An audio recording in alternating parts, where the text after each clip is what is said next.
आचार्य वसुधा हार्दिक अभिनंदन करती हूँ आप सभी का आपके अपने YouTube चैनल गुरु सप्तऋषि ज्योतिष शिक्षण संस्थान की ओर से। दोस्तों, मैं समय समय पर आपके लिए वीडियोस लेकर आती हूँ, लेकिन पिछले कुछ समय से आप लोगों को मेरी ऑडियोज ही मिल रही थी। माफ़ी चाहती हूँ, हेल्थ की कुछ ऐसी परेशानियाँ चल रही थी जिसकी वजह से वीडियो बनाना संभव नहीं हो पा रहा था। लेकिन हाँ, अब बिल्कुल कोशिश करूंगी कि वीडियो के जरिए आपसे इंटरेक्ट करूं, आपसे मिलूं, आपसे जुड़ूं और आपसे बातें करूं। हमेशा की तरह लेकर आई हूं आपके लिए फिर से आपका साप्ताहिक राशिफल।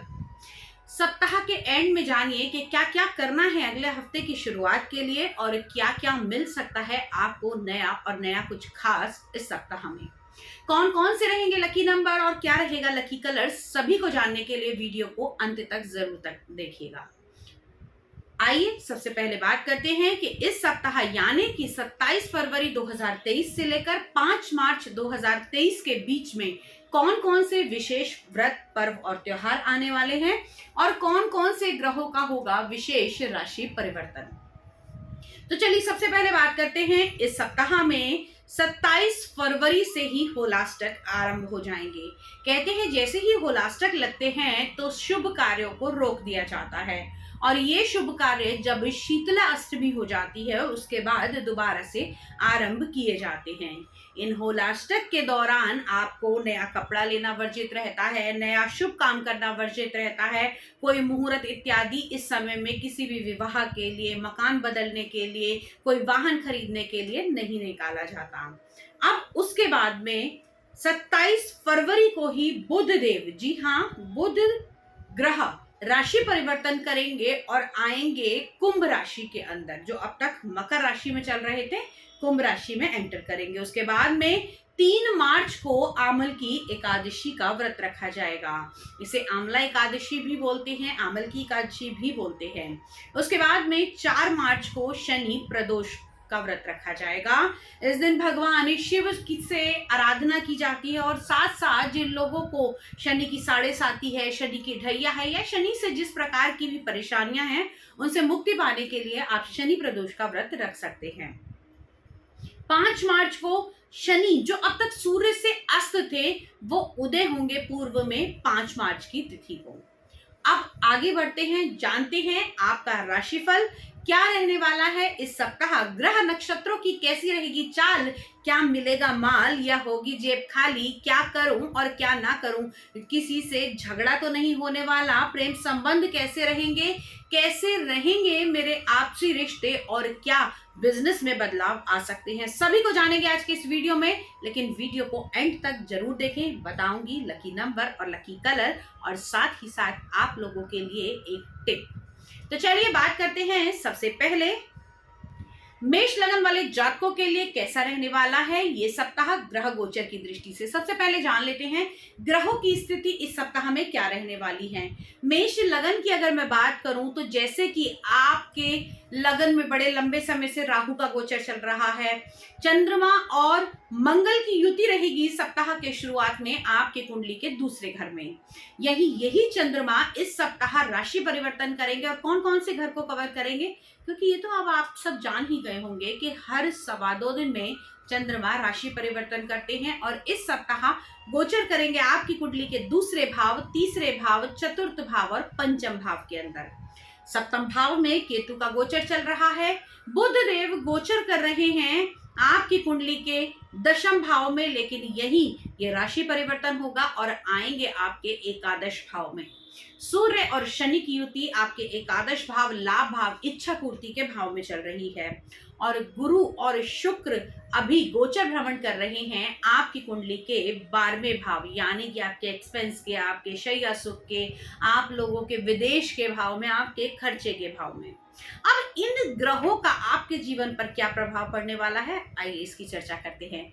सबसे पहले जैसे कि हम लगन से आपके स्वास्थ्य को देखते हैं तो अभी लगन में राहु देव विराजमान है, जहां केतु की दृष्टि भी पड़ रही है। कहीं ना कहीं आपको थोड़ी मानसिक चिंताएं सता सकती हैं, सर दर्द हो सकता है, लेकिन उससे बचने के लिए आप पानी अधिक से अधिक पिए, माँ दुर्गा सप्तशती की आराधना करें।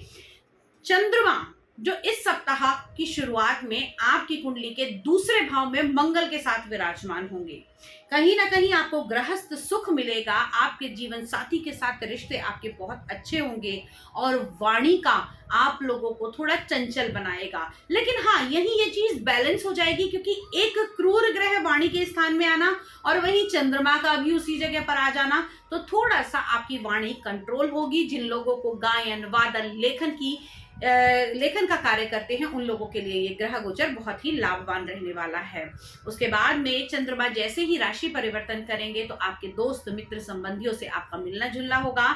इसी सप्ताह में बड़े सारे इवेंट होंगे, लोग अपनी होली मंगल मिलन की पार्टी में जाएंगे, या फिर मैं कहूँ कि होली एक ऐसा त्योहार आने वाला है जो पुराने सभी आप लोगों के मन से मैल को मिटाकर सबको अलग अलग रंगों में रंग देता है। तो आप लोगों के पुराने बिछड़े हुए दोस्त भी इस समय में मिल सकते हैं।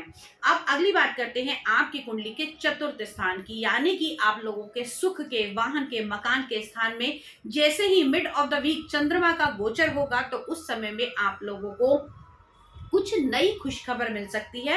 माता का पूर्ण स्नेह आप लोगों को इस समय में प्राप्त होगा, और साथ ही साथ जिनकी मदर की हेल्थ को लेकर कुछ इश्यूज चल रहे थे, मदर की हेल्थ ठीक नहीं हो रही थी या फिर मेडिसिन नहीं लग रही थी, तो उन लोगों को अच्छी राहत मिलती हुई दिखाई देती है।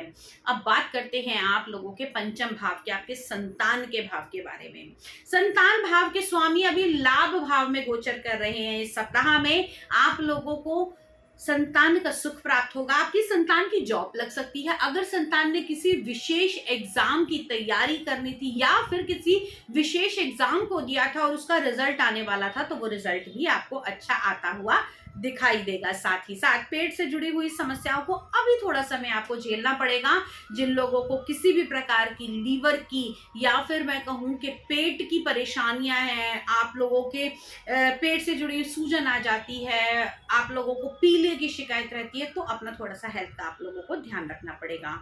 अब बात कर लेते हैं आपकी कुंडली के सप्तम भाव की, यानी कि आपके विवाह के सुख, आपके पार्टनरशिप के सुख के बारे में। लोग कहेंगे आप भावों के हिसाब से बताती हैं, तो ये इसलिए आपको बताया जाता है ताकि आप भी अपनी कुंडली को लेकर सतर्क हो जाएं, आपको जागृति मिले और आपको ये पता चले कि मेरी कुंडली में कौन सा ग्रह कहाँ पर स्थित है।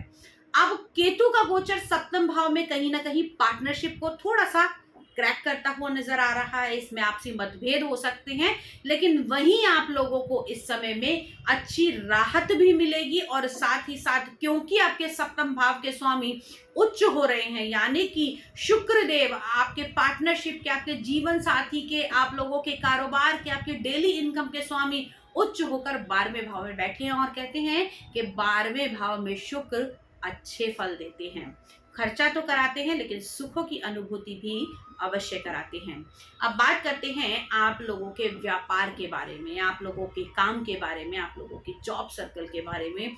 तो अभी आप लोगों के दशम भाव के स्वामी 11वें भाव यानी कि अपने से दूसरे भाव में विराजमान हैं। तो आप लोगों को इस समय लग सकता है कि आप लोगों को जॉब चेंज करनी चाहिए, मुझे कुछ अच्छा पैकेज मिल सकता है, मैं कुछ अच्छा खरीद सकता हूं। तो इस सप्ताह में थोड़ा सा अवॉइड करें। अभी आपके दशम के स्वामी वैसे ही सूर्य से अस्त चल रहे हैं, थोड़ा सा वेट करके अगर आप आगे चलेंगे तो आपके लिए ज्यादा बेटर रहेगा।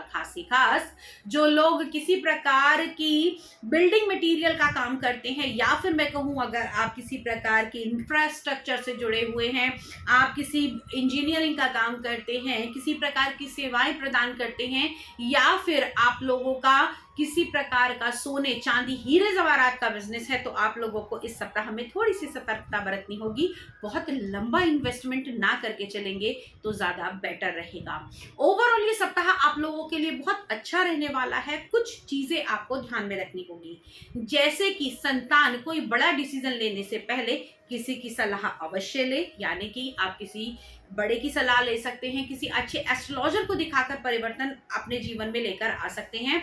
और साथ ही साथ अपने जीवन साथी के साथ में संबंधों को और मधुर बनाने की कोशिश करें। इस समय में लक्ष्मी जी की आराधना आपके लिए विशेषकर लाभकारी सिद्ध होने वाली है।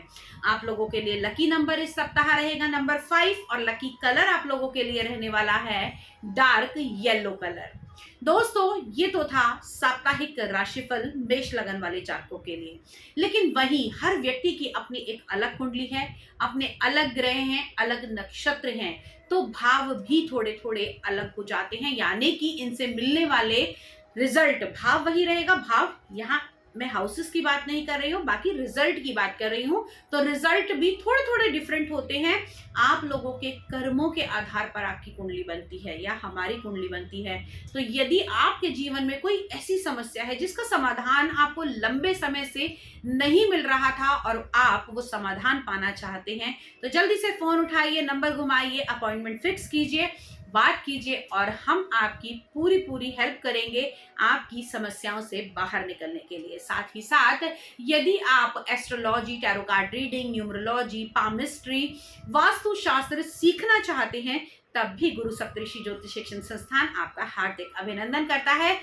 आपका जीवन सुख में हो, आपकी सभी मनोकामना सिद्ध हो। इसी मनोकामना के साथ आज आपसे यही विदा लेती हूँ। अगले वीडियो में आपसे फिर से मुलाकात करूंगी, तब तक के